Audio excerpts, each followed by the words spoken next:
Ooh, hello, hello, hello. I'm going live spontaneously, so I'm going to be intrigued to see if anyone tunes in.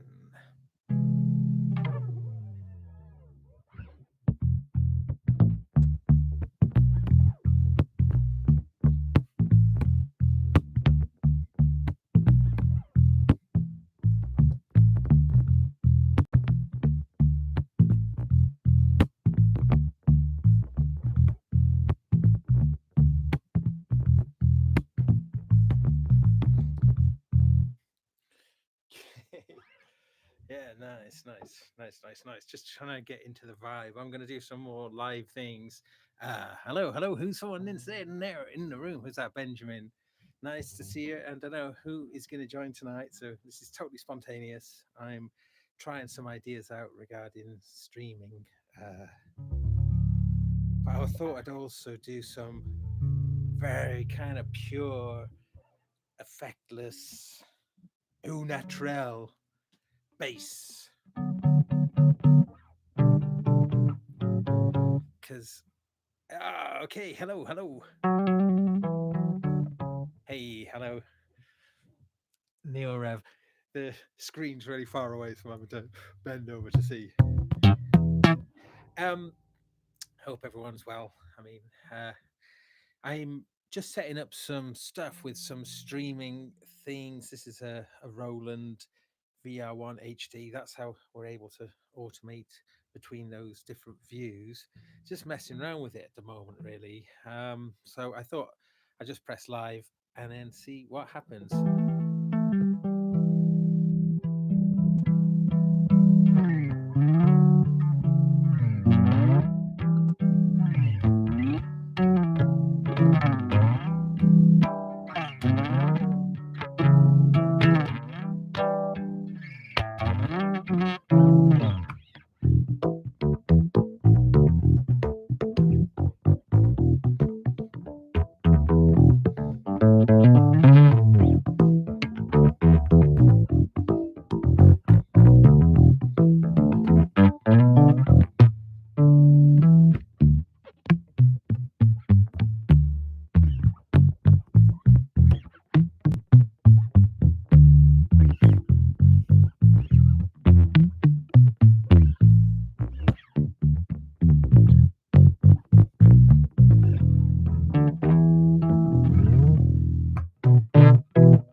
Cool.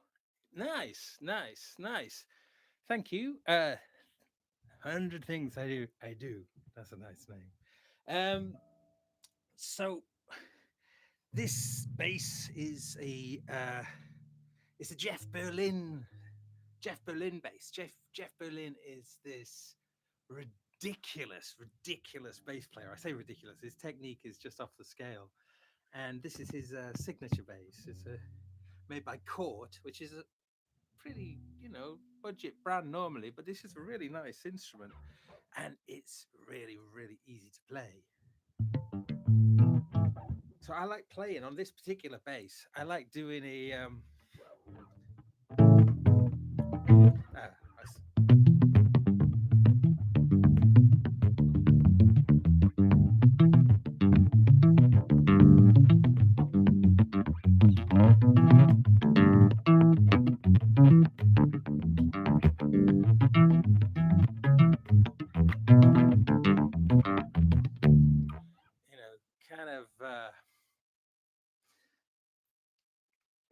kind of fast and fluid kind of things. It's a very, very skinny neck, so it's quite easy to have it really low action as well. It's got a thing called a Babbitt's bridge, which uses a completely different system to normal. Typically, you'd have little rollers that you could lift up and down. Here, these are actually these are it's like kind of they're like on a like a disc, well, a cylinder that turns. Very, very interesting. It means it can come down very low. So with with a very thin neck and with this Babbitt's bridge, it means that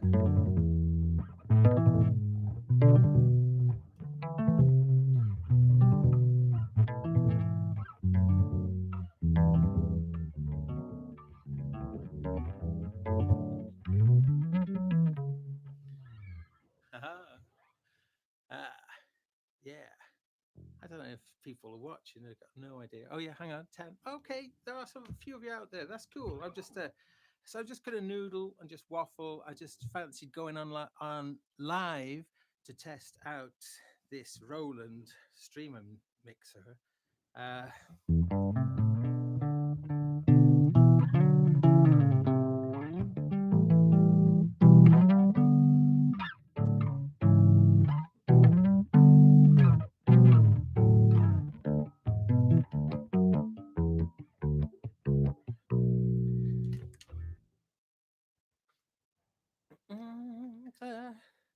so where is everybody? Where is everybody? I wonder where everyone are. Hey, Brian. Fancy seeing you here.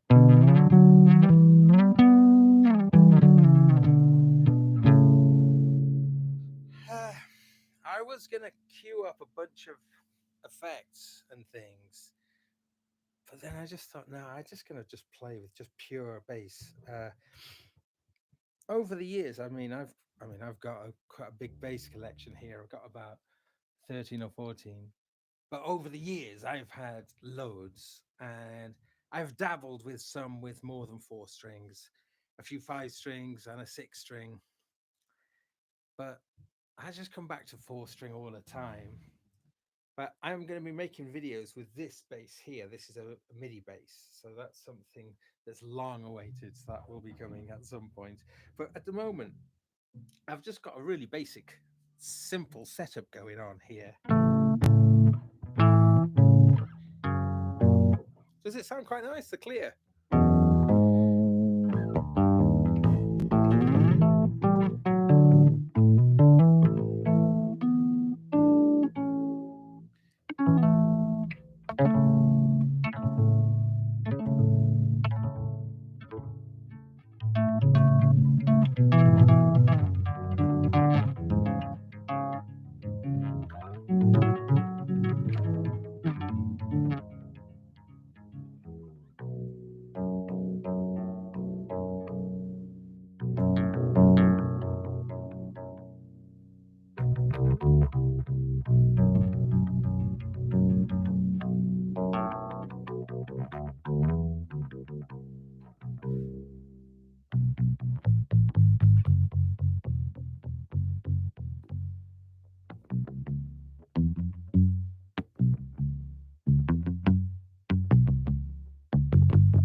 Ah, nice. Nice to see some people there in the room. That's really nice to see you guys. I will catch up on the notes, on the messages.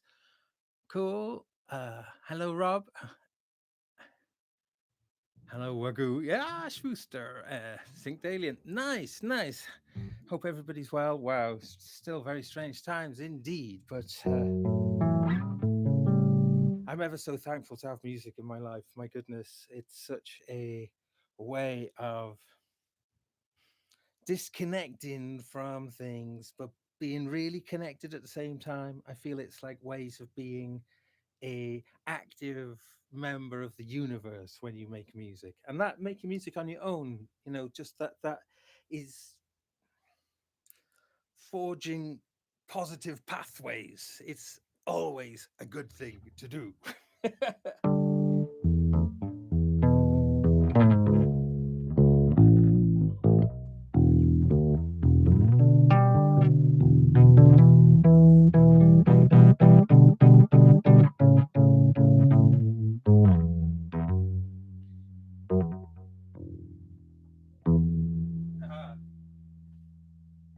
Okay, it is 20 to 2 a.m. in the UK, for those of you who are wondering.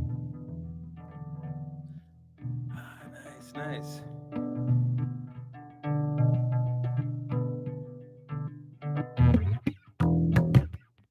Let's try something. Let's try something. Okay.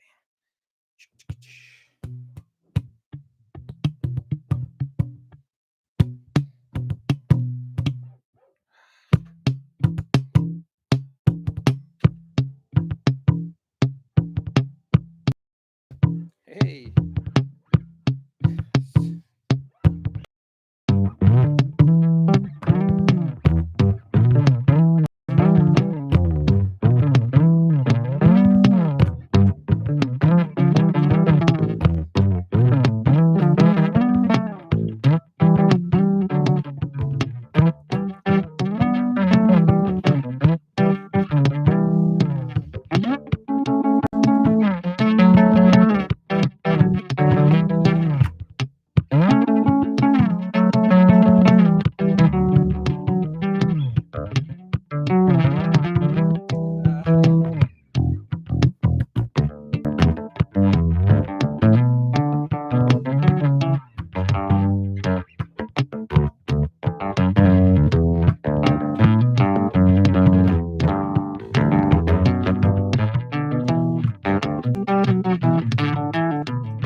All right. Fell off the log there. Oh man, let's see what's going on here.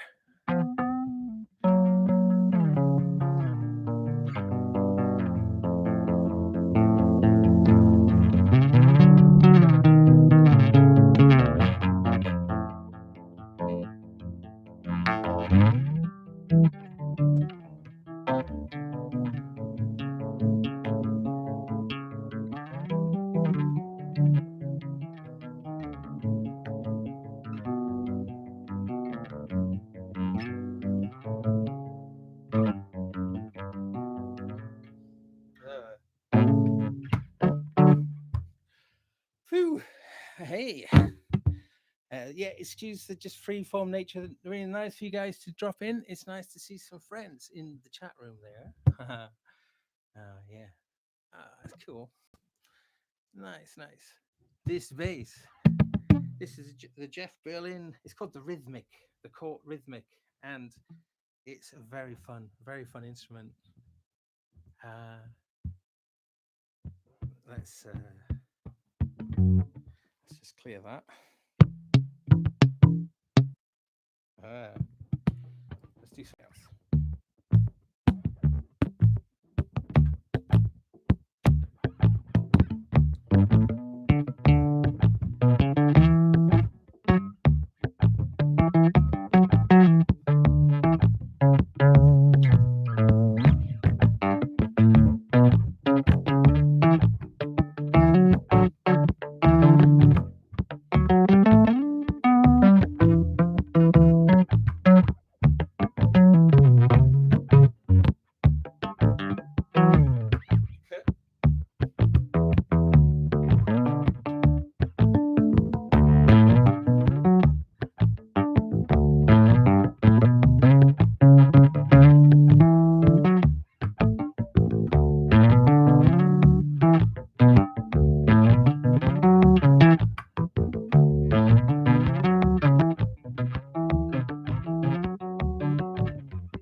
Wait,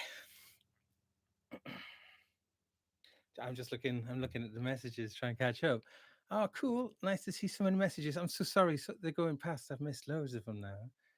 Uh, Thank you for the nice comments. I am really enjoying playing, and it's lovely if anyone wants to hang out.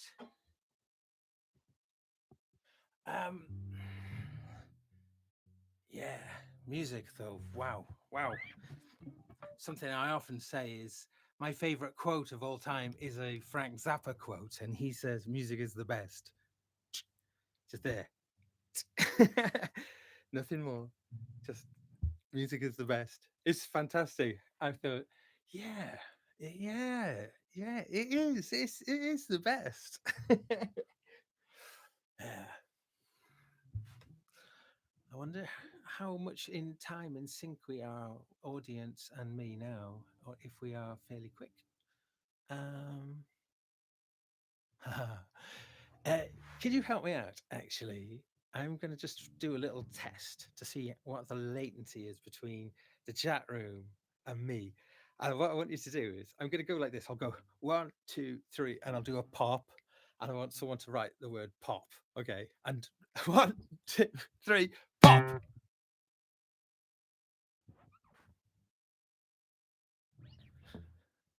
Just curious. There we go. All right. Okay. Wow. Gosh. Wow. 10 seconds, about 10 seconds.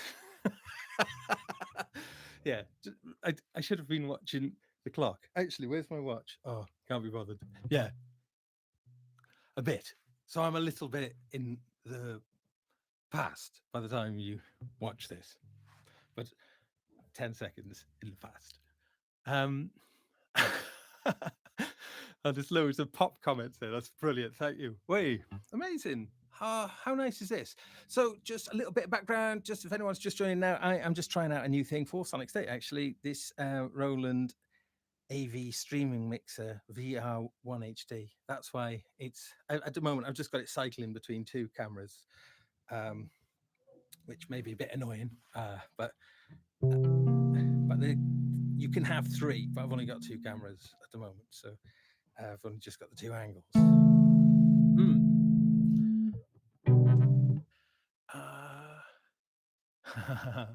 So I'm just going to play a little bit. I'm doing this like naturally, just playing very, very simple 4-string bass, no effects. Just well, I've got a looper on the floor, very simple one.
I'm looking at the notes again, the messages. So I guess this is kind of quite a cool time in America right now. Oh, it's so sad about not being able to travel around. And I know that it's a good thing in many ways too. But I've been having a lot of fun in the good old USA, and I'm really keen to get back. Just gonna have to wait.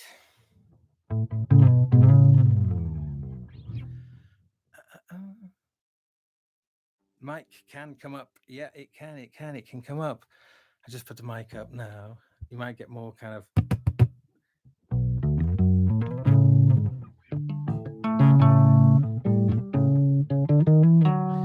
I'll probably take the whole thing up actually. Bring the bass down a little bit. Thank you, everybody. It's really, really nice that you're here. I mean, wow. I feel honored to have your company. So thank you.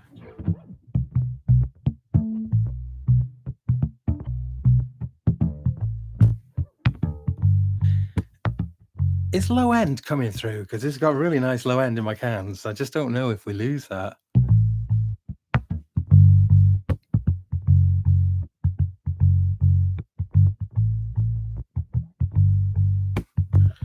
Oh, yeah. Oh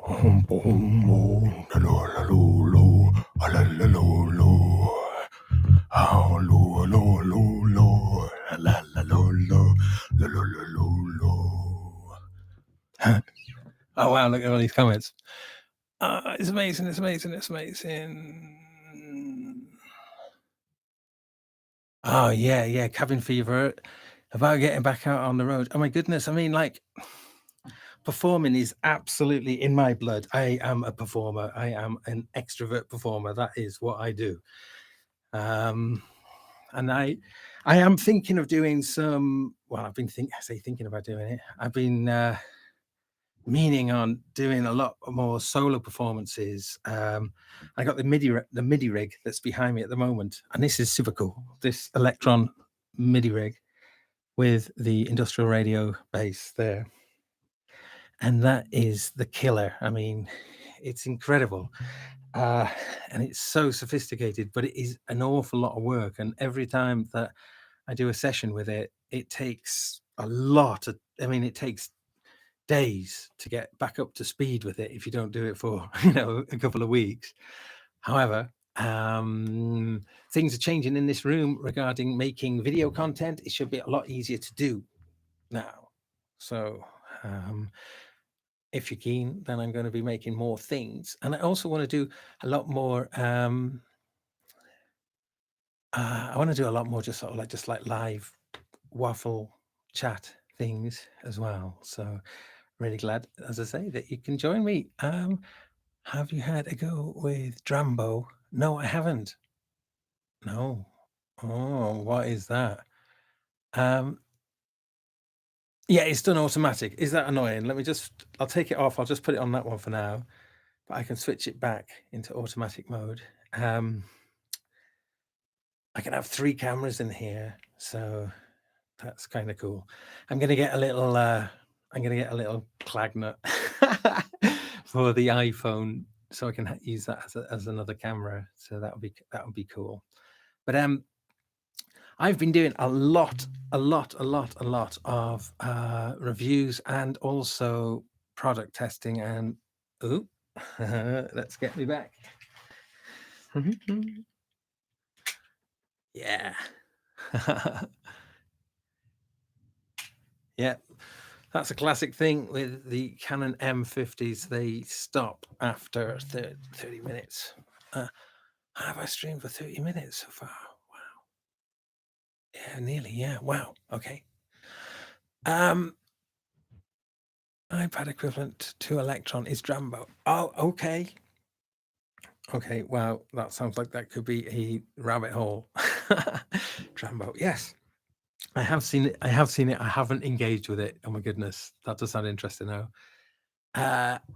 Like your Sonic State events. Yeah. Yeah. I want us to do more performing stuff. And I'm going to do a lot more. I'm really going to do a lot more video streaming performance, because I put together just different bits of equipment, and I'm product testing a bunch of things as well. So there's always stuff on the go, new ideas and new things. I always gravitate to bass because that's my first love and my first instrument, but I do use a lot of synthesizers as well and different sequences. I've got a bunch of different sequences in here, and I find that a lot of fun. And the thing that I'm working on at the moment is using an envelope follower to create a gate signal, so I can just advance a MIDI sequence. Actually, in the case here with the Arturia micro mini brute, so every note I play, I advance the sequence along because it responds to the gate. But I'm going to be playing the same notes that I've programmed into the sequence, and it's going to be interesting just playing those same notes and then trying to play it so it's like unison, and then lose control of it, so you're kind of dancing between triggered notes that are being gated and notes coming from the bass. So it's a really interesting little thing, and I've been playing around with that thinking, oh my goodness, this is beautiful. So little doodle things like that I'm going to be doing. Tonight, I'm just testing to see if this is working, this way of streaming, which seems to be pretty cool. So yeah, I'm quite pleased. I'm also very pleased that you've joined me tonight. It's really nice. There's a whole bunch of you there, and there's a load of nice comments going on. So really, really appreciate that. Yeah, that's cool. That's cool. Yeah. So I'm in Bristol, UK, and it is just turned 2 a.m. I'm a night owl. I typically work at night a lot. I just lock into things, and I find I can really concentrate and work at a more intense level really at night. So so I will often be doing streaming at kind of silly o'clock in the UK, but maybe that's pretty cool for my American and other the Americas. Yeah. I have friends over there, of which I've got loads now. So I'm ever so thrilled to have friends all over the world. It makes me feel incredibly lucky. And yeah, wow, wow, wow.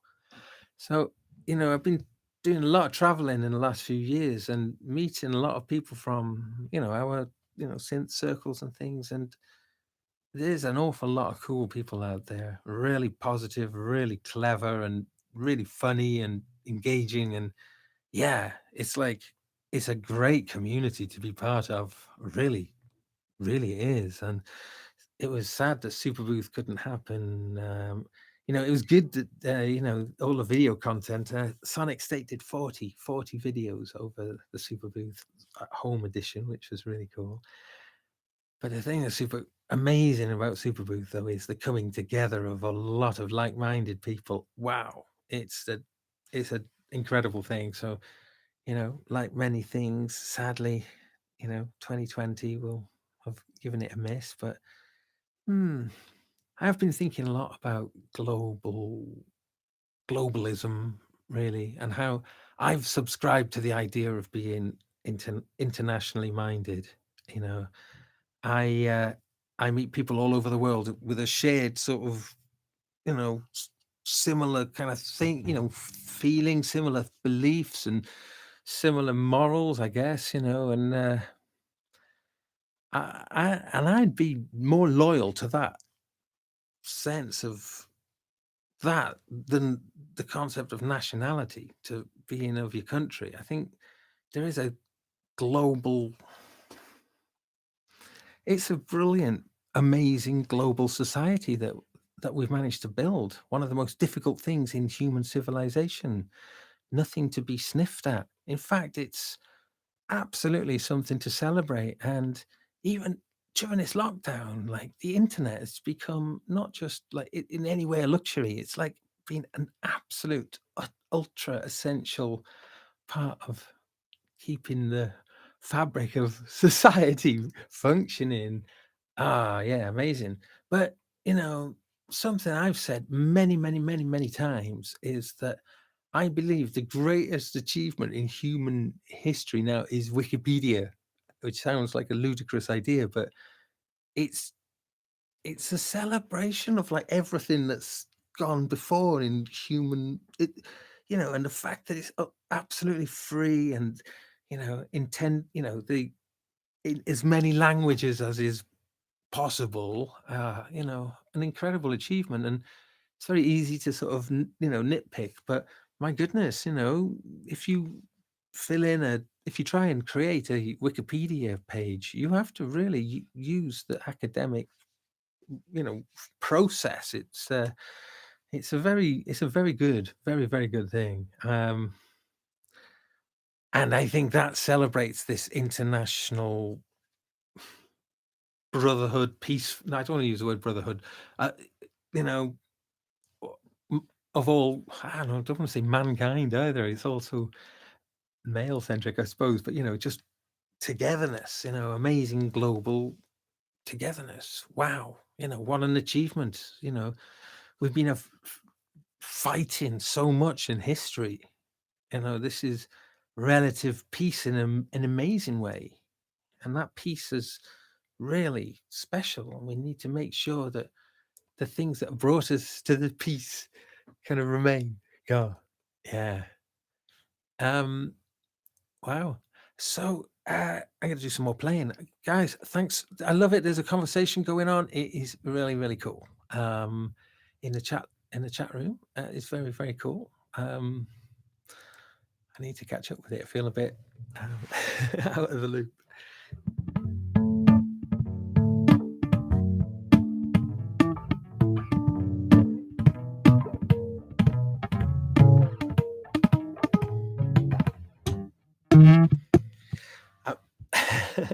Right. Okay. I'm going to give you a lockdown confession now. So, I like to try and pick up a few new techniques now and again. And this technique, it's a sort of combination of a few different people's techniques. And I'll just try. I need to get into it a moment because it's a little bit tricky to pick up at first. But it's a bit like a Victor Wooten, I think. I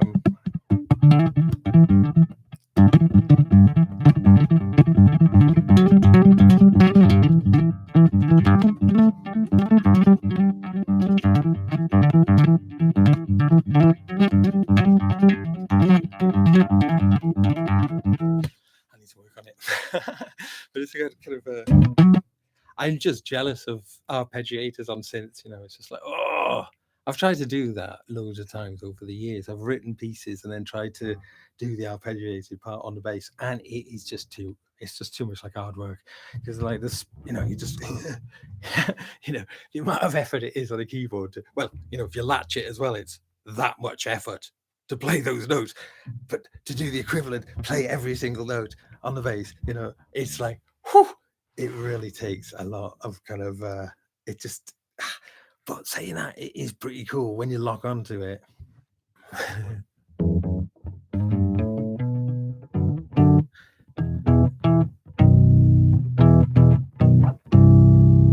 So this bass guitar is a passive. It's using just passive pickups, which I've got a combination. I've got lots of basses here. Some are passive and some are active, and they're quite different actually. I do sort of prefer passive. Really, it just feels a little bit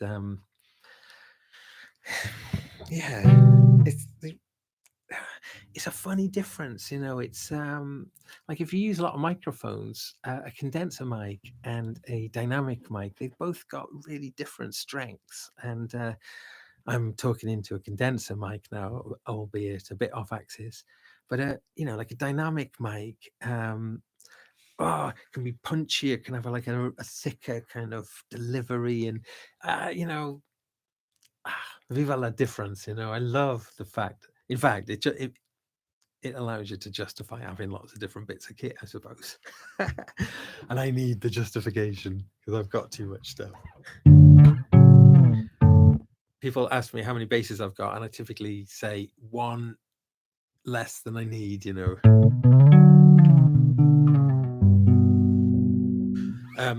This bass is following a tradition of basses. I typically don't hold on to them, actually. I've had loads over the years that I call stunt basses.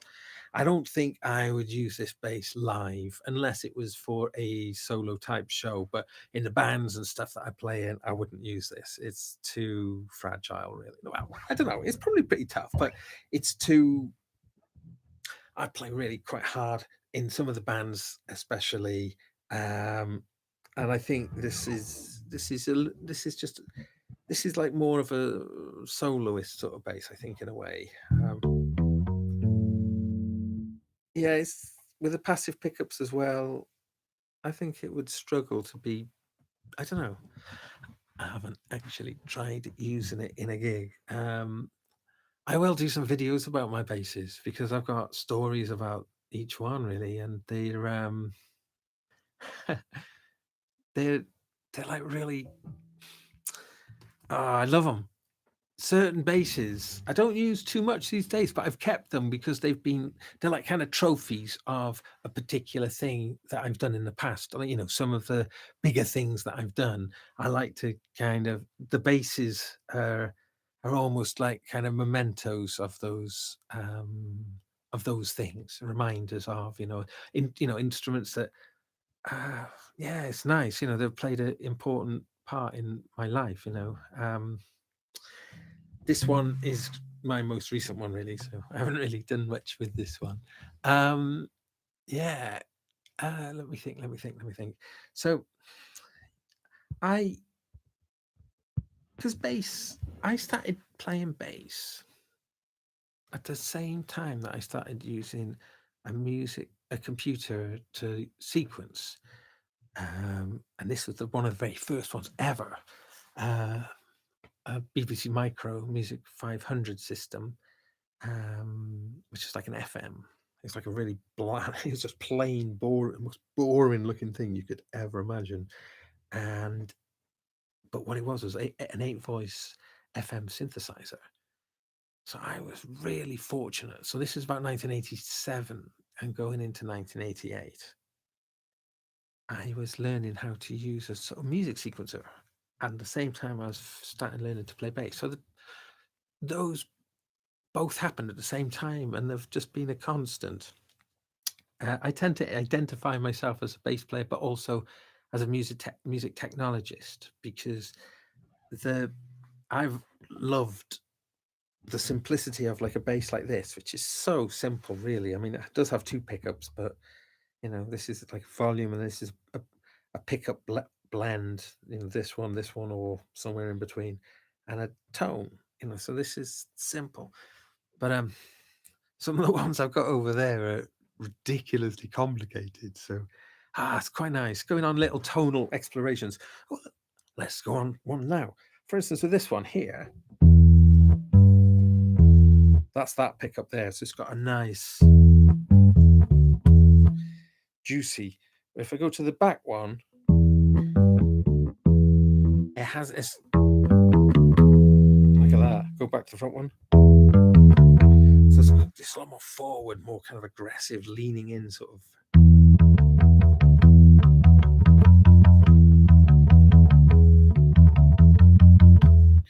Let's go to that back pickup.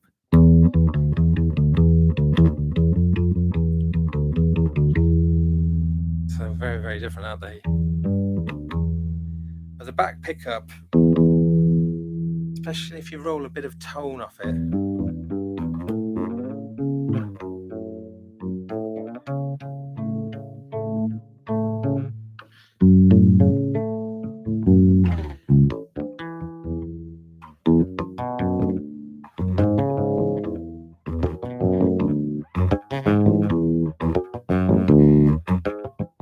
Okay, I got it there.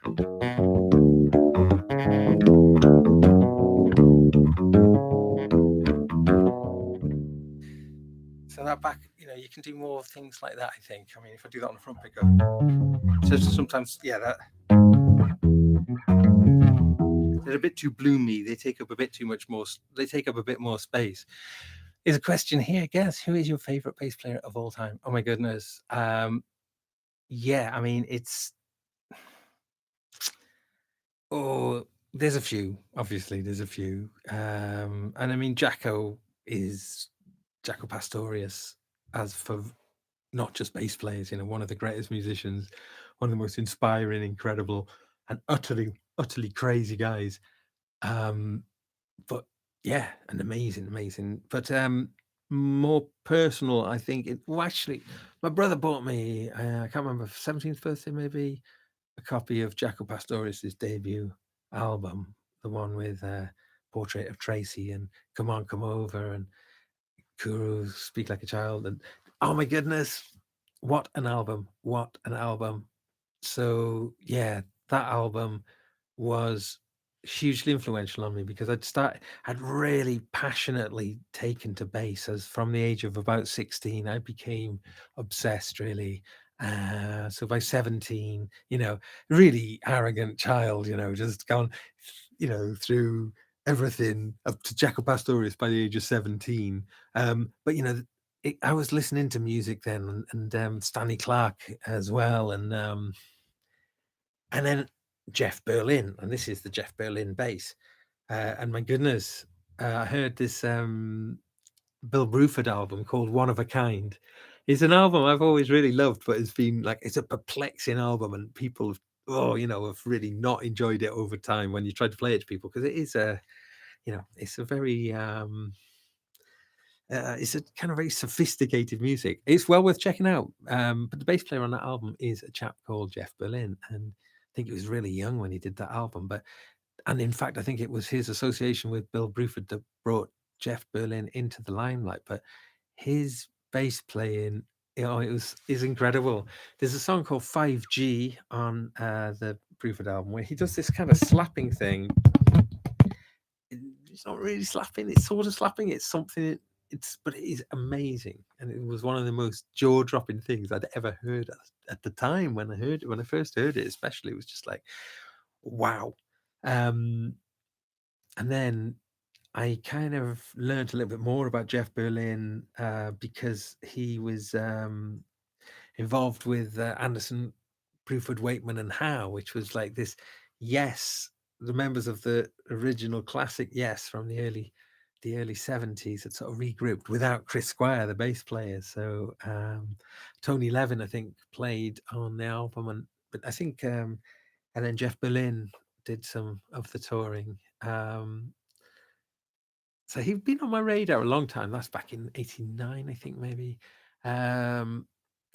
So when he brought out this, or rather when Court brought out this bass, which is the Jeff Berlin signature bass, I just thought it was quite interesting because he's a very, how shall I put it? He's very idiosyncratic. He does a lot of bass tuition stuff these days, and he's very adamant that an academic music uh, understanding is the most important thing that a musician can do, and he really goes on and on and on about it. And I know it puts some people's noses out of joint a little bit, but but his bass playing still is incredible. But I don't know, he does. I mean, he can play really ludicrously fast and fluid. So I've played in over the years in so many different types of bands, and recently did a stint in a band called Matuki, Afrobeat band, and I produced the album. I'm really proud of that album.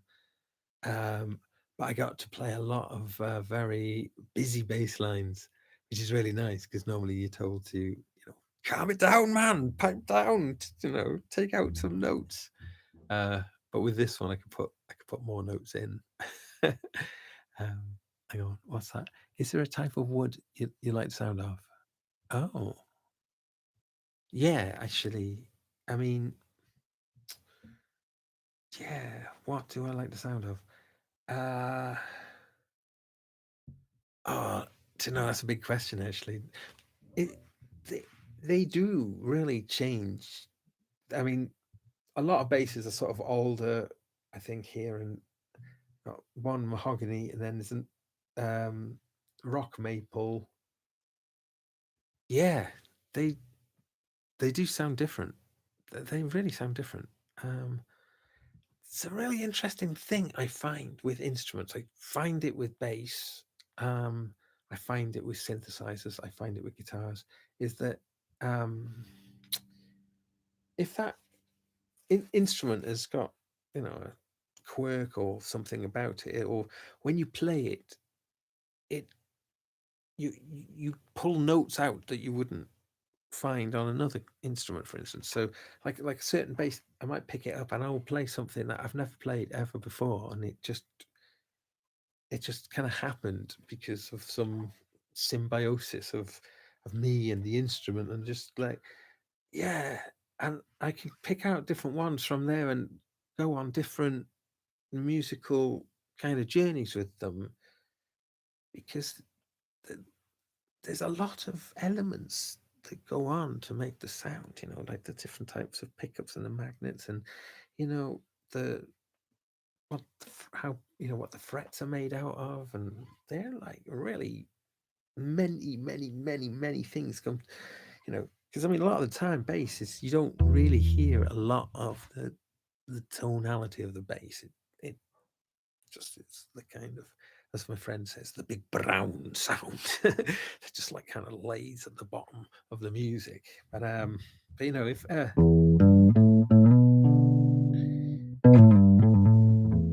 there's quite a bit of attack with this bass. I've got the treble back a little bit. I'm using the plectrum now.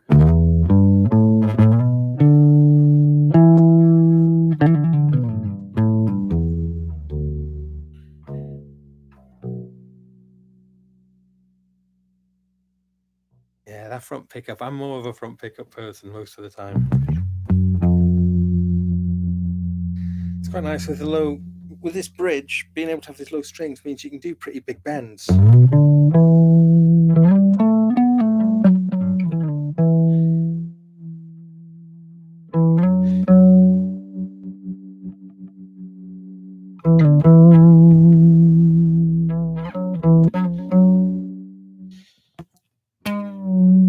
Oh,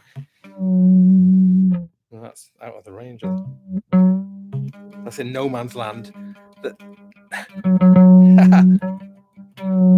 That's bending between the pickup poles. Let me put it in the middle, see if it gets a bit more.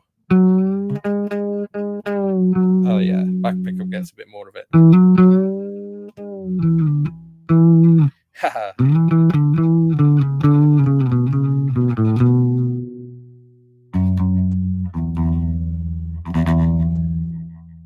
I love tremolo, you see, on bass. So these strings are kind of quite nice because I can just keep like a bit of a.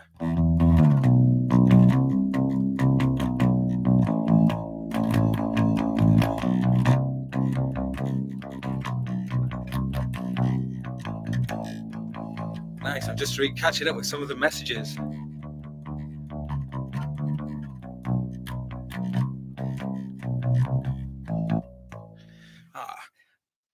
Again, thank you everyone who's joining in. I'm sorry I'm not being quite as on the messages as I meant to be. But yeah, so I'm just trying some streaming ideas out. You know, and I've got this, I can flip to the other camera there and then back again. So that is pretty cool. That's a new thing for me to be able to do. Anyway, I will stop doing that. But yeah, I've got a bunch of reviews on the way for Sonic State.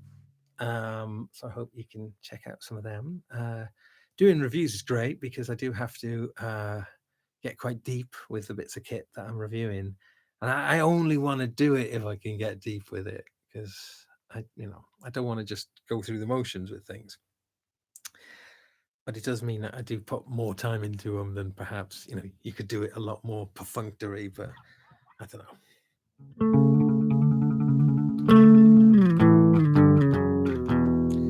Oh, I know what I can do.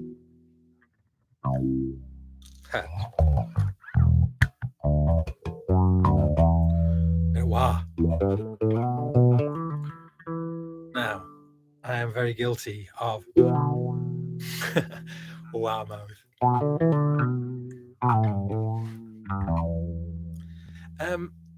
If I'd be very interested if you can help me as well here. Actually, I did a little test stream a moment ago before I went live, or like a private stream, and it didn't seem to be particularly in sync on playback. I want to just do a thing where I do a pop on here, and I just want to know if the video and the audio are perfectly in sync your end. So here we go.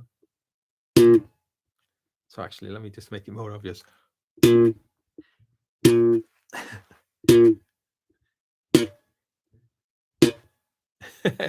So let me see if that is. This is in sync. Excellent. Excellent. Okay, thank you ever so much. That's really kind of you to tell me. Yeah. Pop. Okay, that's cool. That's cool. So yeah, I think I'm going to be doing more reviews in a kind of live style as well. I think, what are we doing? What are we doing?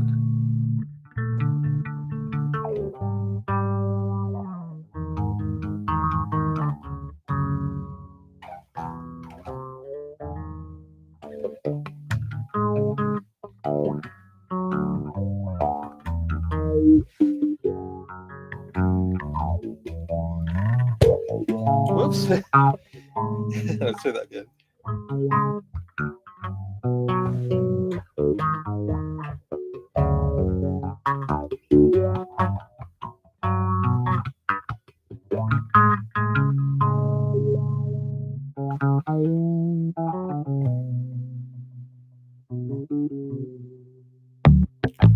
let's just wipe that. Okay, let's do something. Let's do something. Okay. Um,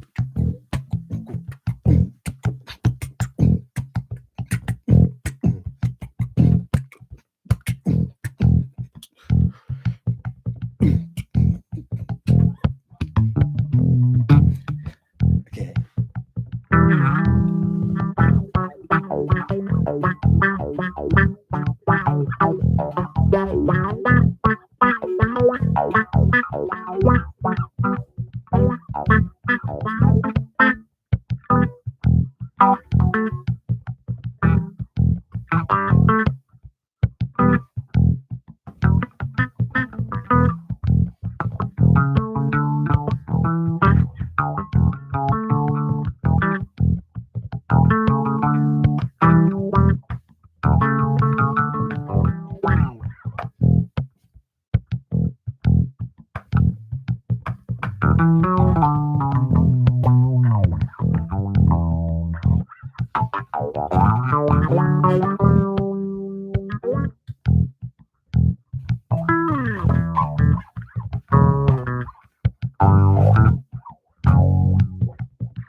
I see the mic loud is makes a lot of clatter. Let's stop that. Let's see what's going on. I know you're a big fan of Gong. Yes, I am. Did you ever get to see them back in the day? I saw them in the car park in Coventry in the early 70s. Wow, bizarre gig. I mean, I was only born in the early 70s, but I did see Gong. I've seen Gong a few times. First time I saw Gong was in Glastonbury Festival. Uh, Glastonbury Festival in the year 2000. And my good friend Howard Scarr, who I didn't know back then, was playing keyboards for Gong, which is cool. Whoop, there they go again. These cameras. Whoa, whoa, whoa, whoa. These cameras.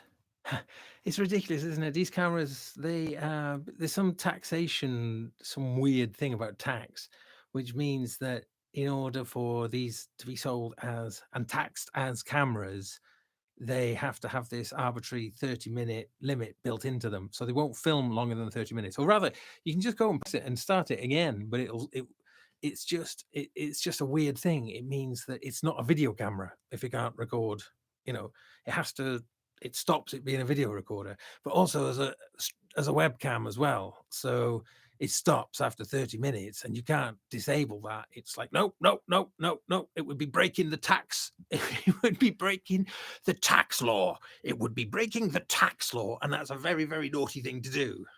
And I'm like, how much extra tax would it have been? I mean, wow, it's really annoying. I didn't know about it when I bought the cameras, and it's really frustrating. However, it's okay. Just having a little look at the comments. Oh, it's so nice that you guys are chatting down there. It's brilliant. Donnie Bennett. Oh man, I'm gonna have apologies to anyone who's written things. I'm just my screen's a bit too far on the other side of the room for me to see. I'm gonna have to change that around. So I'm gonna read those later and catch up with those. So thanks ever so much for everyone who's writing stuff there. It's really cool. I'm trying to see the occasional things when I lean right over. I once saw Billy Sheehan at a drive-in movie theater just before Talis became well known. Wow, okay, that's cool. I interviewed him for a little Sonic State piece in this year at NAMM. I met him on a few occasions, Billy. he was doing a clinic in Manchester back in about 1990. Yeah, I think it was 1990. And I went and I was really excited. I was, 18, 19. And and Billy was there. And he's really friendly. He's a really friendly guy.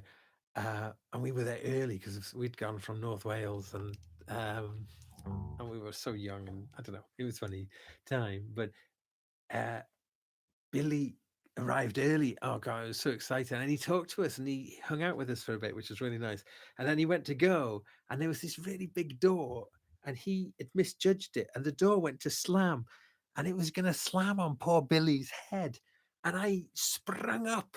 I- and I managed to stop the door slamming on his head. And he went, G man, he goes, God, you could have saved my life there. So I interviewed him. I interviewed him this year, actually, so in January, and I said to him, "Do you remember?" He says, "I do remember that. Yes, thank you, buddy. You know that." So yes, I saved Billy Sheehan's life. Let it be known. So that's cool, and he confirmed it. Yeah, he's an amazing bass player. I mean, so he like a big thing. The Billy Sheehan thing is like these three fingers, and this is he kind of.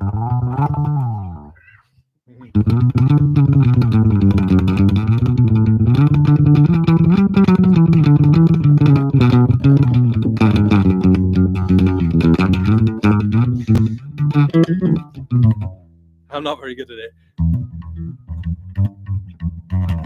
I've tried for 20 years to do it as well. Who am I kidding? 30 years.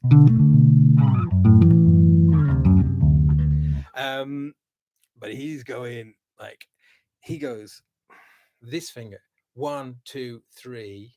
But then if you do things like you start getting triplets. You got to do things that's even. You go 1, 2, 3, 4.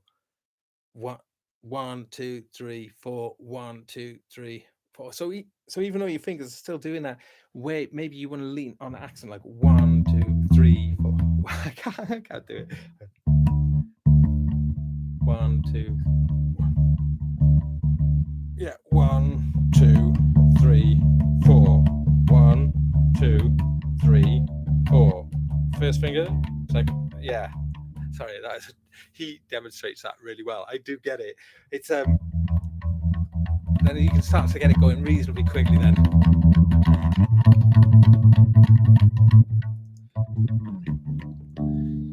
need a little bit more. Need a little bit more distortion, really, to get the. I mean, that's a technique that you kind of learn as well. That if you've got a lot of distortion or a lot of gain going on, that if you can just skim the strings with with very little contact. So you're not having to put a lot of energy into ringing the string, and that allows you to put a lot more notes in. If putting notes in is the thing that you want to do, because I started off wanting to put notes in, and then kind of pretty early on realized I need to learn to take the notes out. And actually, the empty spaces are just the juiciest bit of the music. So, like, let me do a busy bass line, and I'll take some notes out. I mean, we all know this. We all sequence music and that, but uh,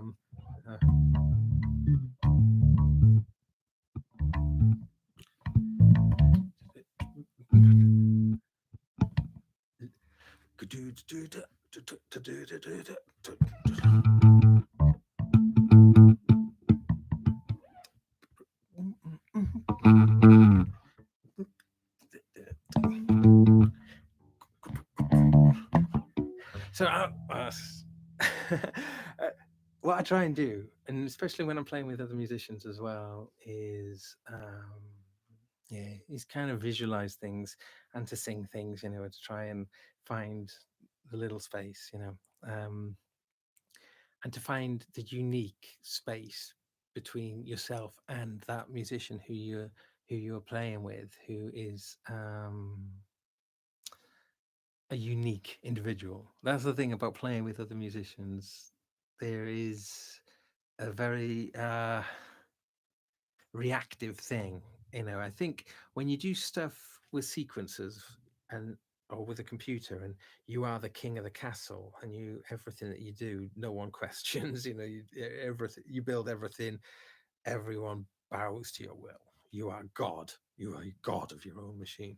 And as soon as you start actually playing with other people, then you know you have to step down off your lofty perch, and you know Uh, and I love that. I really love that. And I've always felt as a musician, I've got some strengths, I've got plenty of weaknesses, and plugging those weaknesses with musicians who are really strong where I'm weak. And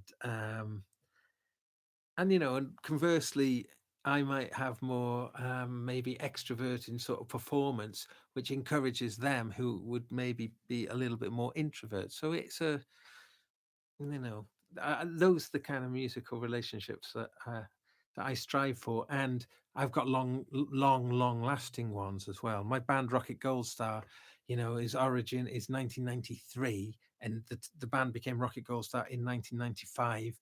But Frank Norton, who was my partner in crime in that band, we started a band in 93, and it's an ongoing thing, although in recent years it's been pretty quiet. But it flares up now and again, and we've got this album that's like literally 20 years in the making, and it's ready, more or less. It's pretty much ready. So just a few little tidy ups here and there. So yeah, that'd be nice if you get to listen to that sometime. What about Mick Karn? What about Mick Karn? Yeah, he's somebody that I'm actually having a little bit of a revisit at the moment. So it's interesting that you should mention. Oh, and also, what about Pork Ticket? That one is also very nearly ready. What's that message? Born Taurus Man. It's great. Thank you ever so much. Wow, it's so nice because you know I 20 odd years ago, I was in a band that we had a record deal and we were going places. And, I'd sort of, in my mind, that was it. I wanted to be a rock star. And that was like everything I'd always wanted to be. And then that band, Rocket Gold Stuff, like the people in it, Sean and Frank, they're very subversive and they don't want to be successful in the conventional way at all, although they sort of do. They're incapable of, because they're too weird, the pair of them. Uh, I'm like the least weird, which is refreshing. um, but I shall definitely be doing some videos about that. There's loads of stories about that band as well, and we tried to do all sorts of interesting things. Well, and I will definitely do little videos about those. Um, Pork Ticket. Pork Ticket is a yeah. I talked about that on Sonic State recently. My friend Sebastian Goldfinch. And well, we've been doing Pork Ticket now, that for about 20 years. Is just like it's like horrible. We try to make deliberately horrible music, um, really, really horrible music. I mean, like we deliberately make it as like just really weird harmonies, but just we try to, like, if it looks like it's going to do something nice, we make it do something horrible. It just is always about the most. It's a really interesting thing because it's like working in the opposite way that you typically work, where you're trying to do something good. We're trying to do something bad, but it's a very specific kind of bad. And this is a lot to do with me exploiting Seb's amazing talents, which is he's got unbelievable perfect pitch, and he can hear in a whole cluster of notes. He can tell you every single note within it. It's amazing. He is someone blessed with that, and I don't have that. But like through Seb, it would be really funny. We just do really abstract stuff, and then he can harmonize the most crazy stuff. So really, that's what Pork Ticket is a way of harmonizing utter garbage, but trying to find, you know, uh, it, yeah, it's never been heard before in public. So that's coming soon as well. Let me have a look now. Loved, loved, loved, and love Soft Eject. Oh my goodness. Oh gosh. Thank you so much. What's this? Will we see more from Asteroid Deluxe? Yes.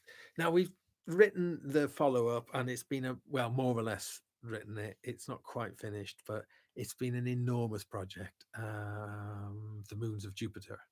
And I think it may even get bypassed for the moment for the next project, and then something that we'll come back to, just because it's just become such a big project. It was um, yeah, it's a difficult one. Wow, I've been on for an hour and 10 minutes. Hey, everybody who's joined, I'm really grateful to see people tuning in. It's an absolute delight to be talking to you guys, and need a stand-in Iron Man. That's cool. Yeah.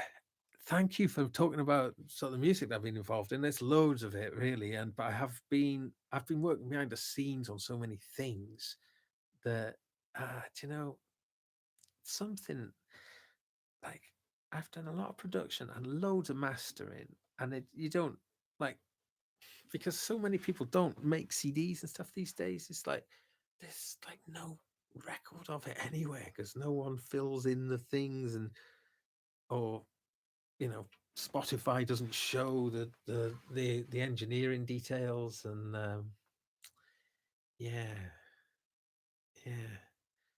Um, uh, uh, uh, Northern Remote Canada life here. Wow, oh, that's amazing. Oh, it's nice. My CD collection seems big. Yeah, that's half of it. But I mean, I don't use them. I haven't hardly touched them in years, and I did just find my old CD player, but I'm trying to work out if I can be bothered plugging it in, using up a couple of channels to accommodate it. I'm a bit dilemmaed about it. Ty Unwin, who some of you may know from Sonic State, amazing guy, Ty. He is a huge fan of CDs, and he's still a regular consumer of CDs. So, but I'm not, sadly. I in the last 10 years, handful of CDs, really.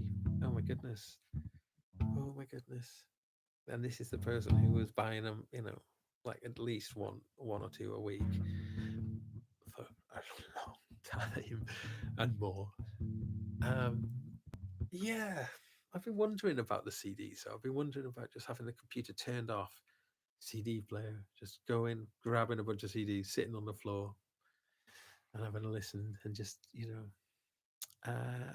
oh, nice big hug from Portugal. Yeah, I sound sick. Yeah, for Pork Ticket. I think we will do some Pork Ticket live. I think it'll be really, really, really good. Yeah, yeah. That is something. That is something. Um, yeah. So I was just playing clean bass tonight, just because I wanted to do something simple, just to test the technology, which seems to be pretty good. Uh, I'll probably need to find some better angles. The two angles that I've got are not that different, really. Yeah, I was doing that angle, I suppose. So a bit more boogie room. Boogie. You see, I am a dancer as well. I am a dancer. I've always been a dancer, and I love to do dance, but I don't do anywhere near enough these days. um, yeah. Listen to Gary Newman's dance album. Mick Khan kills it. Thank you. That is a really cool tip. Yes, we did briefly. I did. I didn't. I got distracted, didn't I? Mick Khan. He was the bass player in Japan, but also had an interesting solo career and a collaborative career. Sadly, died of my gosh, I think it's something like horrible, like leukemia or something. But um, he really kind of took the fretless bass, like the fretless bass playing as a you know, that's it's not just that with him. I mean, he's also embraced a lot of effects and yeah, really interesting. But to my great embarrassment is I just don't know a lot of his work. So I am going to and there we go. There's a new it's his dance album. Is it called Dance Album? then we'll check that one out.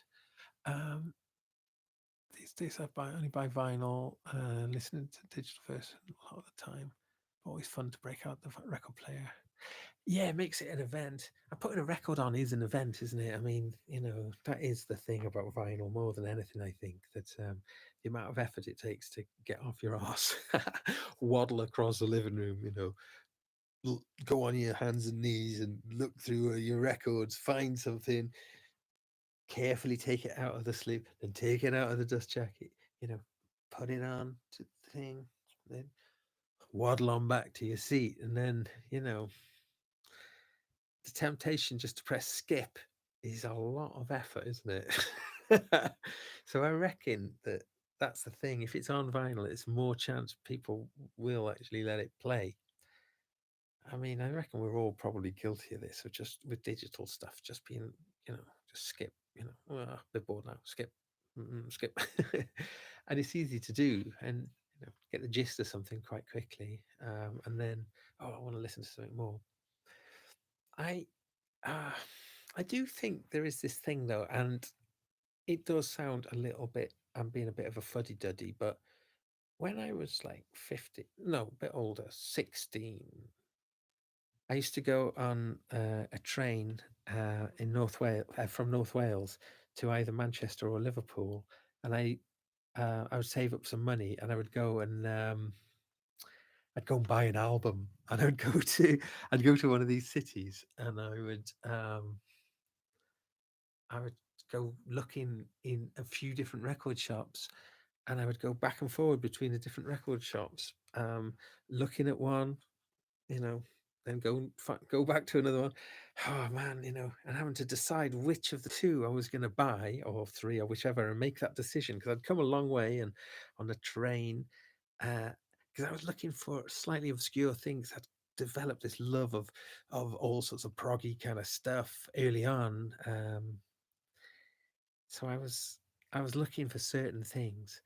Um, oh, it is here somewhere. I got this old book. It's called the Guinness Book of Rock Stars, and that book was full of little biographies, and I read it from cover to cover. It's a big, big old book, and in each little biography of the band or the artist, it would tell, it would say about who band members were there. If any of them died, it would explain how they died, or any other major story, it would explain that. And and if there was a little circle next to something that was talked about, that meant that there would be an entry in the book of them. So I'd be cross-referencing, going back and forth, zigzagging around in this book, and basically read the history of, you know the kind of acts you get in there were sort of acts who are considered, more serious acts. That's a dubious issue, isn't it? Trying to decide what is serious and what isn't. But I read that book. I read it. I read it all. I mean, and several times. I just went. It fell to bits. I mean, it literally is. I've just got clumps of it left. um, but you see, that put me on to looking for things. Now, this is back in the 80s, so there was no internet. So how I'm from this tiny little village in North Wales, and I have to I'd cycle 3 miles, start, lock up my bike, get a train for like 20-30 miles in, back and forth to get, and then I had my like Discman, and on the train back, I would listen to my album that I'd sort of spent the whole day kind of going to buy. So, and I mean, I think about that, and it's like, yeah, in some ways, it's a massive waste of time.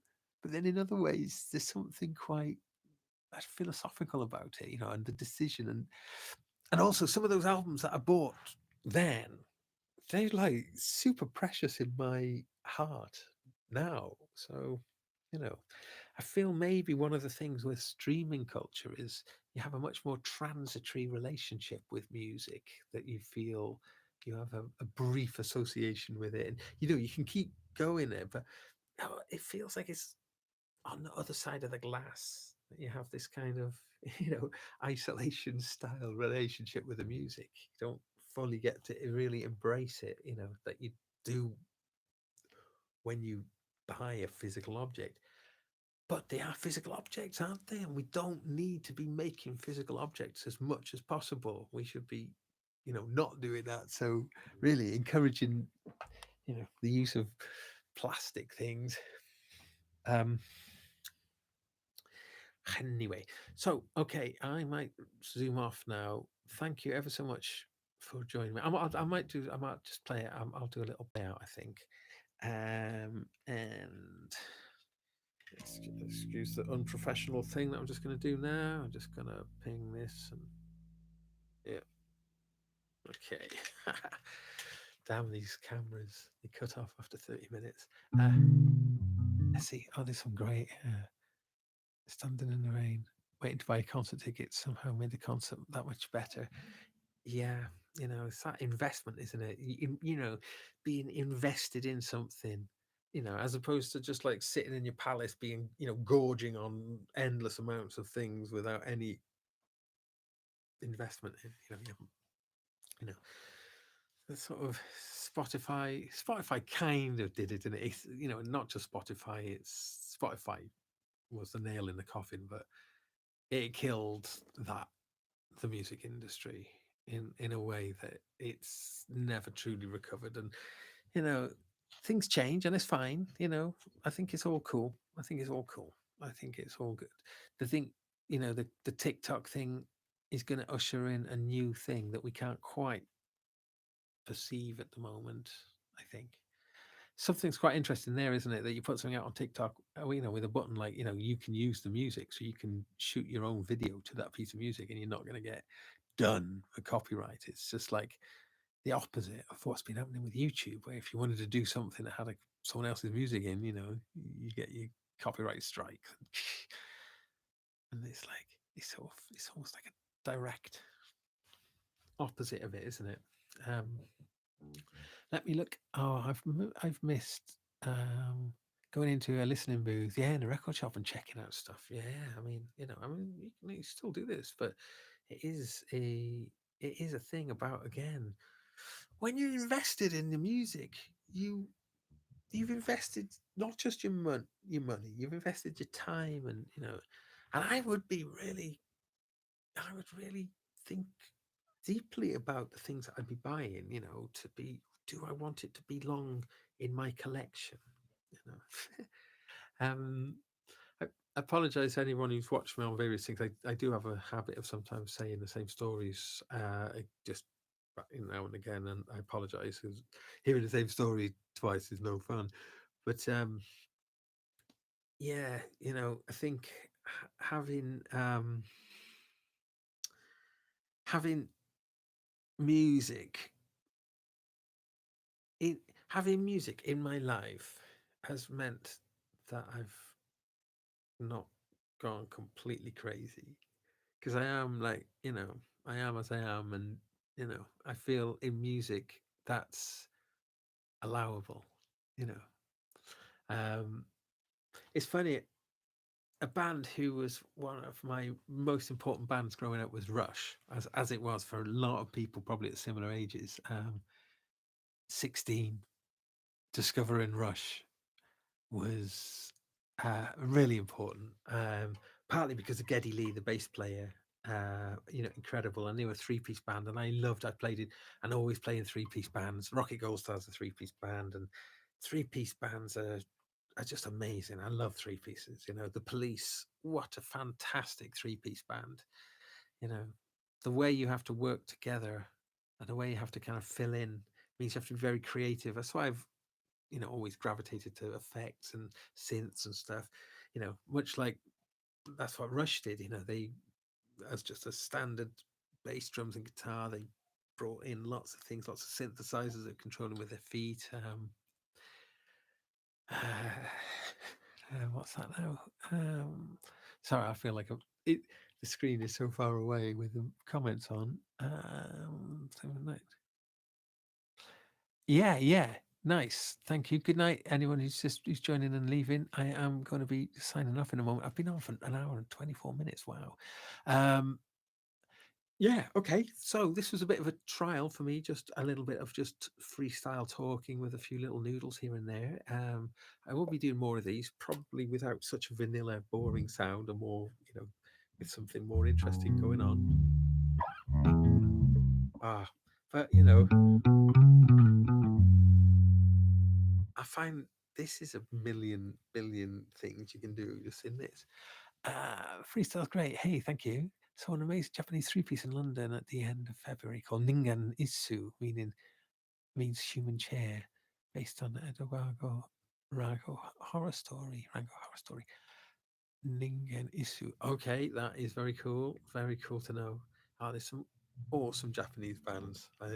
There's a really interesting culture of music over there as well. It's just, yeah, it's been some of my biggest things I've played some very special shows in Japan, so I've got some really, I don't know, it means a lot to me in Japan, and yeah. Have a chat with Eden Gray. I know that name, Eden Gray. Why do I know that name? Eden Gray. You might need to, and um, oh, Minuteman, yes, yes, of course. Um,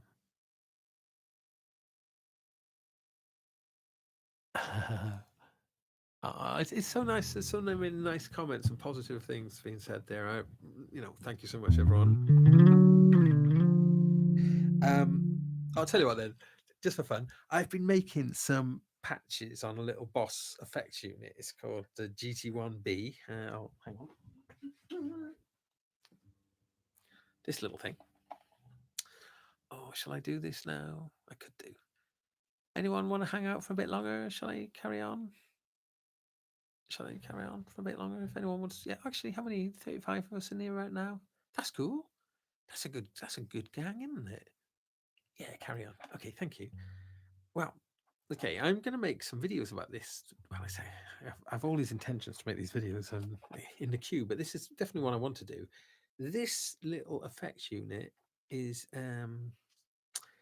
it's a little delightful little thing. You can get a guitar version of it as well, and they're really pretty cheap, about less than $200, I think, probably about $170, something like that, 160. And it's like a little Swiss Army knife, It's an audio interface. Still needs stinking drivers though, so you can't use it with iOS or whatever. With like a tuner, it's got a looper in there as well.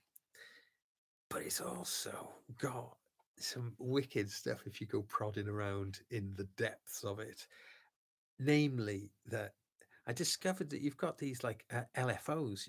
Like on every patch, you can have 6 LFOs that can be assigned to modulate different parameters because there's a multi-effects unit. So you can have, you've got a couple of effects modules of distortion, like a preamp, amplifier, delay, reverb. But with these little LFOs, you can pretty much modulate any of the parameters. It's a bit annoying that you haven't got quite enough control that you'd get on a synthesizer regarding the LFOs. Like no square waves. That would be amazing. Square waves going between two, But there is no, there might be square. What is there not? This ramp and this sine and this triangle. Yeah, there's no square. There's no square. Yeah, but all the same, because these things are marketed for guitars and guitarists and bass players, they don't call them LFOs. They call them what do they call them? Wave pedals. So you can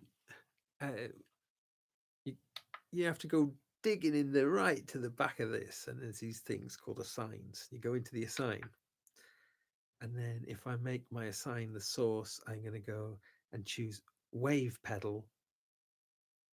It's a funny little thing called wave. It's called wave pedal. Turn it on. Let's assign it to something. Let's have a look. What can we assign it to? So I've got a really standard sound. Let me assign it to. Let's reverb. I'll put the reverb. I'm going to turn the reverb on. Okay, and I'm going to in that little assign. Let's get that LFO to do something. Here we go. In. Right. Next page. So I'll go into this. I'll go into reverb. So I'll find the reverb and then reverb, and we've got Yeah, all of the reverb parameters are all available for modulating, and you can do 6 of these assigns.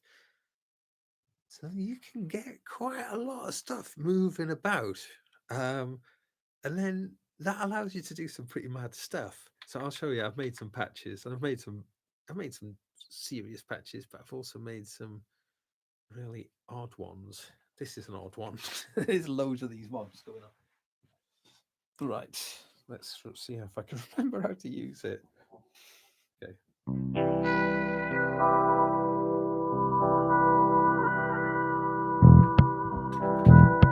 Well, let's get rid of the loop.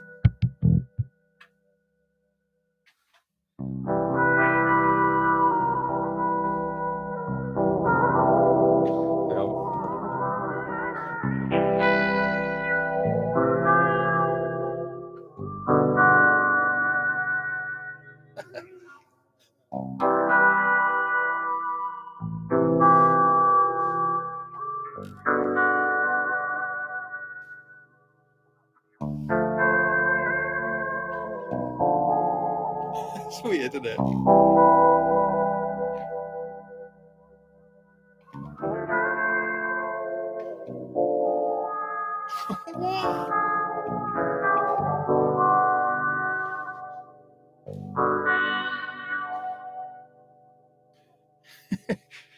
Yeah.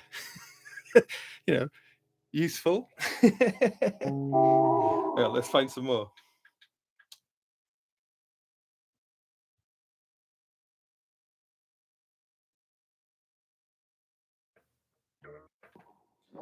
This one is really horrible. I call it the Gorgon.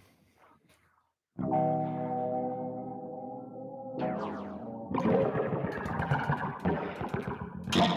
on, I need to use some plectrum.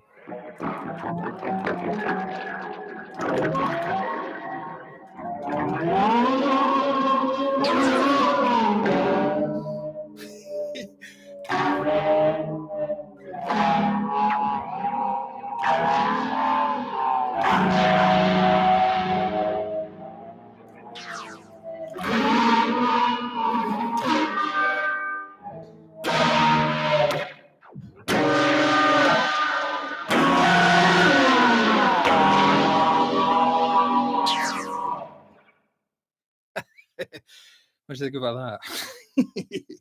So they're pretty mad, you know. It's like, but this is, I don't know how many people will go prodding in the depths of their GT1. That's why I was thinking I might make some patches about it.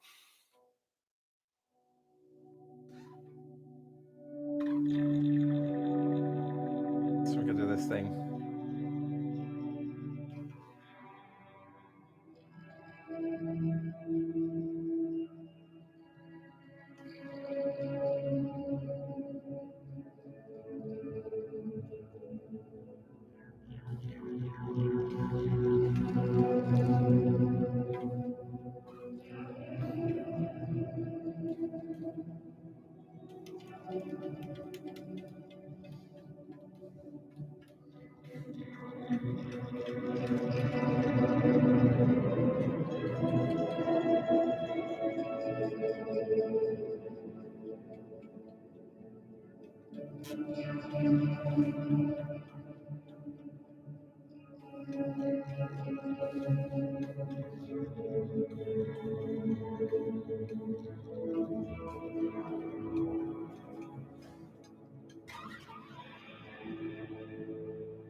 Yeah, what do you think about that? That's quite nice, isn't it? It's sort of it is kind of cool because this is a pretty cheap effects unit, but you can go deep with it. I mean, I made all these patches from scratch, but I guess I'm a little bit more tweaky nerdy maybe than some. But yeah, it's easy to overlook these. Let's stop that moving. Oh, that's nice, nice. We've had a good night tonight. Thanks so much, guys. Underwatery. Nice, yeah. Let's see what else I've got going on. Oh yeah. This thing here.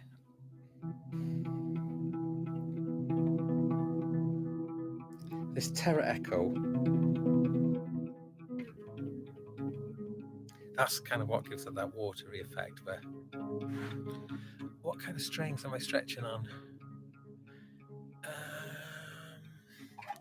These are DRs, I think.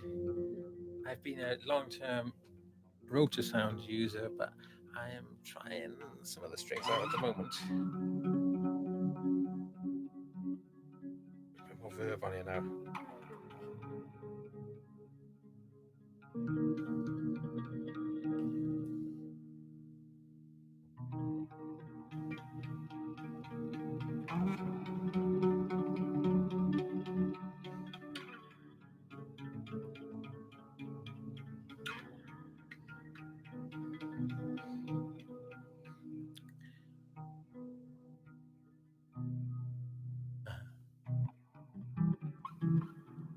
Okay, that's quite a nice one. That's just used very basic without Terra synth, but that Terra Echo. Yeah, nice, nice, nice. Let's just whiz on. Oh, hang on. There's some. I got some crazy one. Right, where's this one here? This one. Let's just start it. It's kind of.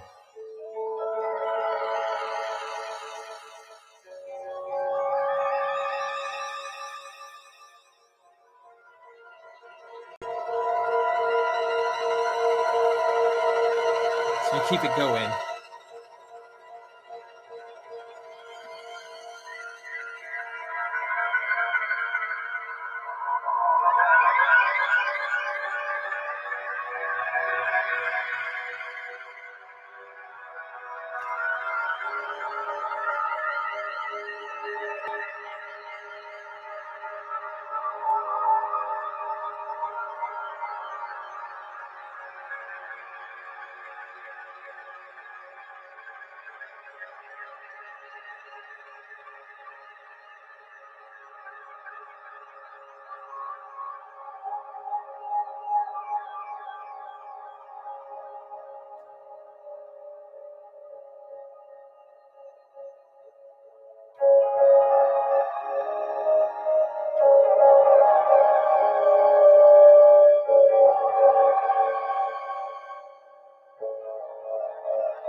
Yeah, it's so fun.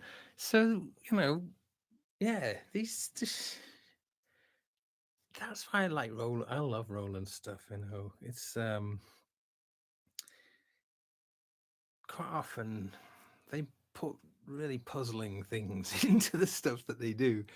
But it's always worth like reading up on stuff and going into the menus and finding what's in there because they always pack a load of stuff in there. Right, I think I'm frazzled now. What's the name of that pedal again? It's just a Boss GT1B. It's a fairly a mainstream pedal, but it's like if you go digging into it, as I say, there's these like 6 LFO, essentially these things. But you can do those assigns in interesting ways because you can set them. You can have it like kind of go between two different sets of parameter values over time, sort of slowly transforming, and it's quite nice. They know that they'll scare. I think I think they'll scare guitarists off if they go use terminology that's too synthesizery. So they don't say LFOs; they call them wave pedals. But essentially do the same thing. Uh, there is a comment there about the GP10 is similar in depth. I think the GP10 is even deeper, but something that's worth knowing with Roland is, and this kind of explains why Roland sometimes seem out of step with other companies, is that they have these long, there's a corporation, they have these really long strategies, and they make chips, they make CPUs like for their processors, they make processors for their products. Not many manufacturers do that, so this is quite unique. But but they put an enormous investment into making these. So they have this like long-term strategy. They'll say, right, in the first 3 years, this chip, this this technology will only be in the high-end premium stuff that they do, and then then they'll bring out the next tier down, and that chip, that will be in there. And then at the halfway point, the mid-range stuff gets it. And then at the end of the cycle, when they're phasing in a new one, like the kind of cheaper stuff gets it. So in the case of this little pedal now, this little baby one here, this GT1B, it's it's got all of the previous generation flagship stuff kind of in there, more or less. Not everything, but more or less everything, all the good stuff. And they've got a new technology. This is like the last of the COSM, composite object system modeling, or whatever it is. Their new one's called AIRD, AIRD. Yeah. But yeah, it's GT1B. Yeah, what's that now? It's like the GT100 with shrunken hardware. Yeah, exactly. Yeah, it is. Yeah. So actually, it's quite a cool little bargain, really.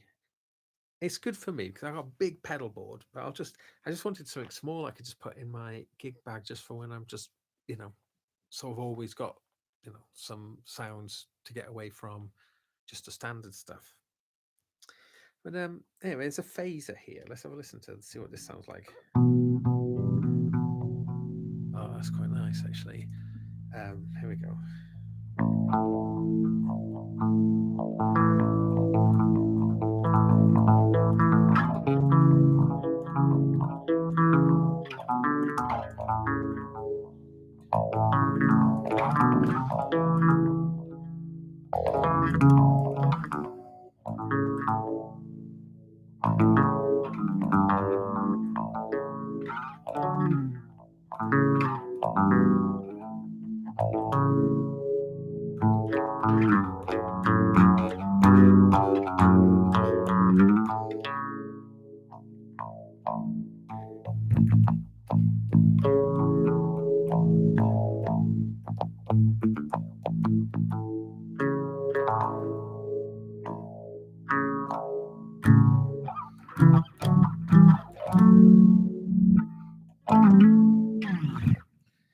So that kind of nice. That's sort of a little bit delay on there as well, but sounds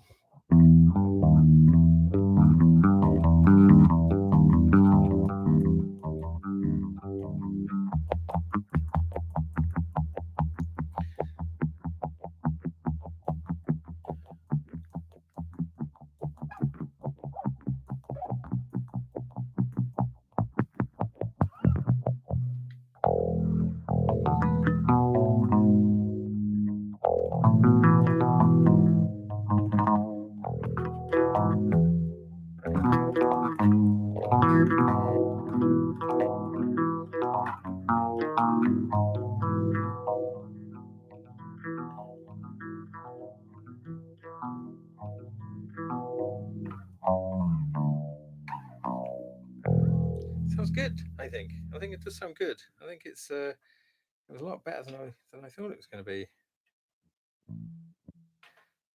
Right, I've got a lot more patches that I've made, but a lot of the patches that come with it, they're all right. I think it's not bad actually. But this is a patch that they call pipe organ that comes. Let's see what it can do. Oh.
Yeah.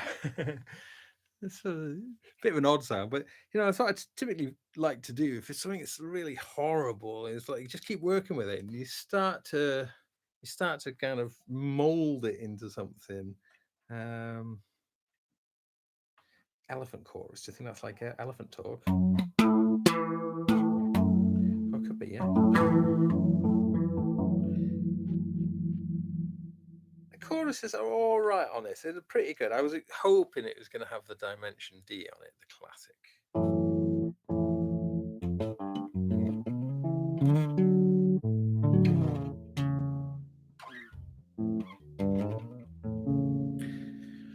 What's the time?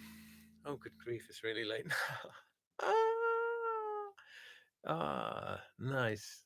Thank you, everybody, again for joining in. And this is really nice. And there's been so much going on, comments, and I'm going to really enjoy reading through those later. Apologies if I've missed anyone who said things as I've been noodling away. But yeah, it's been a real pleasure to have you all joining me and sharing a bit of time.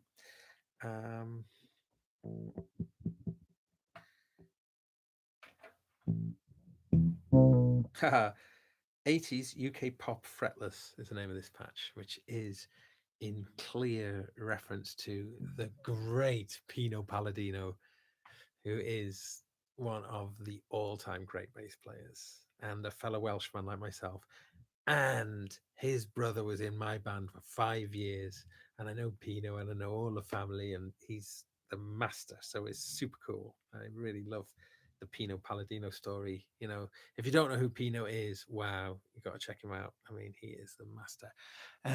Thanks, Gaz. Nice surprise to get on YouTube. Yes, thank you so much. Yeah, great. Yeah, I think I will sign off now because I don't want to push it. Although there's still 28 of you in there. That's nice. That's really cool. Okay, so yeah, I'll just do this sound of that's a.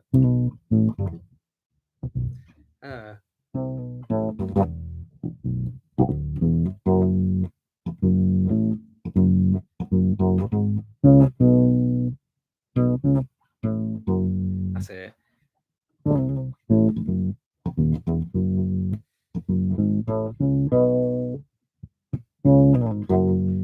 It's a Paul Young song. I saw a video earlier with the brilliant British bass player Guy Pratt talking about using an octave pedal. Use an octave pedal. He famously used an octave pedal on Earth Song. Michael Jackson. He played bass on that, and there's a little video of him talking about that. But also, he was talking about how he heard "I'm Going to Tear Your Playhouse Down," Paul Young, and heard that Pino bass line. I haven't really played it in a long time. I can't quite remember it, but he plays it pretty cool on that video. But yeah, that fat octave thing.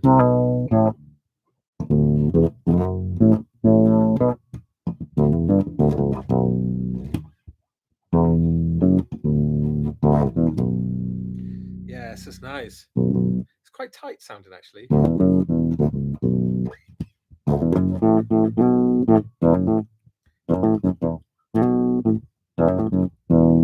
How's that?